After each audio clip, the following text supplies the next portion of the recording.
chatted today with Danny with Void Pest Control, and I wanted to bring this up because I think it's so important for the listing agent like myself when I go to listing appointments, especially more in those VA areas where we know you might get a VA buyer.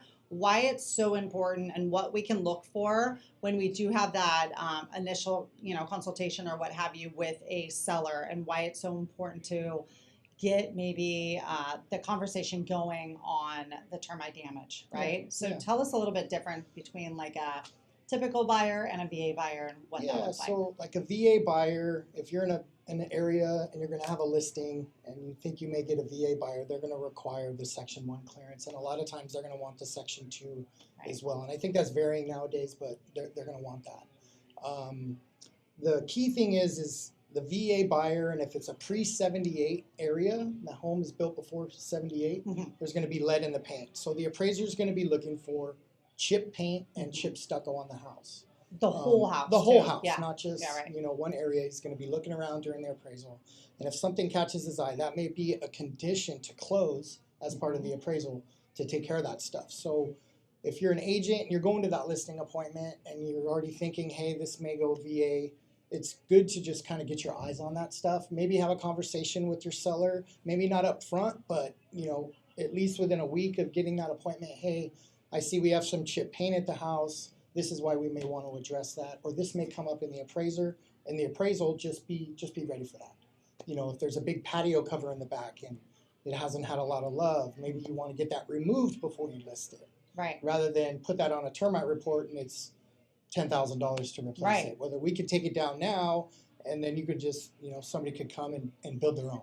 Right, because they really look at that stuff. No, they look at those like garages and everything. Because I've had that situation come up, and we didn't take care of it at first, and it would have been so much better. The seller didn't want to take care of it at first, but at least I was able to say, hey, this could pop up, and it's probably going to pop up. And then we did get a VA buyer. So for sure. We really had to fix that because that VA buyer, it's a condition. Yeah, the worst thing would be just to go into that appointment, not say anything, and then you're in the 11th hour and the appraisal comes back and it's $5,000 to paint the house. Right. And you're usually stroking a check. Right. Yeah. And then us agents kind of sometimes have to eat that because you got a seller who's already, paying out a lot. So do you see anything else? Like what else are kind of red flags with that appraiser with like termite? Because it's termite too, but I also want to touch on, you see other little creatures too, right? Yeah, like rats and stuff. Yeah, we do see rats, and that wouldn't necessarily be for an appraiser, but on the home inspection. Right.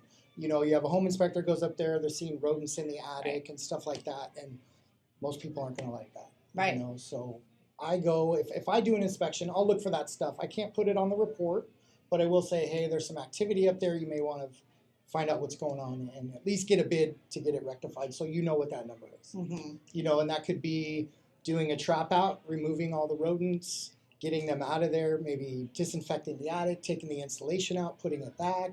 That's all the stuff that you're going to want to know up front. And those things are really important because what buyer, and I think it needs to be on the seller. Especially right now, I always say the seller should kind of pay for that kind of stuff to have the house ready for the next buyer. Yeah, for sure. I know everything's negotiable, everybody would love that, for sure. Yeah, I think that stuff kind of needs to be taken care of. So having a good conversation with your seller is like the most important. Yeah, do you see anything else that pops up that?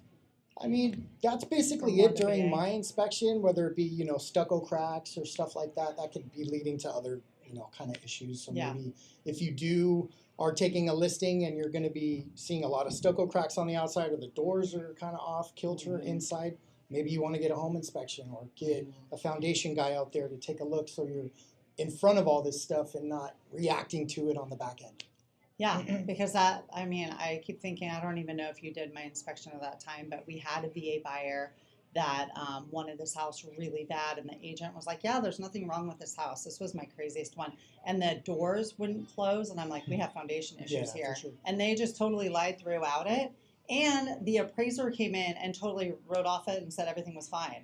And until we got a foundation guy out there. So that's why I think it's so important to have a good team, especially in the real estate field, that know what they're doing for your seller, but also for your buyer. Yeah, absolutely. So everybody's protected. Yeah, exactly. And that's kind of where we come in is, devil's advocate. I'm just going out there and I'm telling you what's going on the house, and it's not for anybody. It's just here. This is what it is. This is what it's cost to take care of it, and that's it. And if you do that, let's say you come out and you say, hey, this is my price.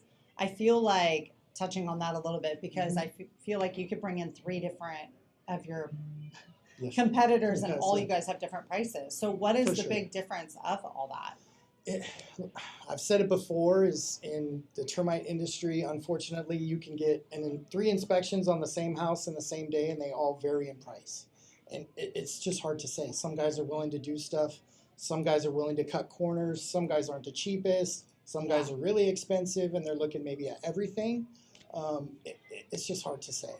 Find somebody that you know, like, and trust, and work with that and person. Get it done. Is basically what I recommend. Yeah, no kidding. All right, you guys.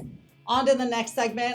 Definitely going to have some more on his topics, because I find this all so interesting. We'll talk to you later.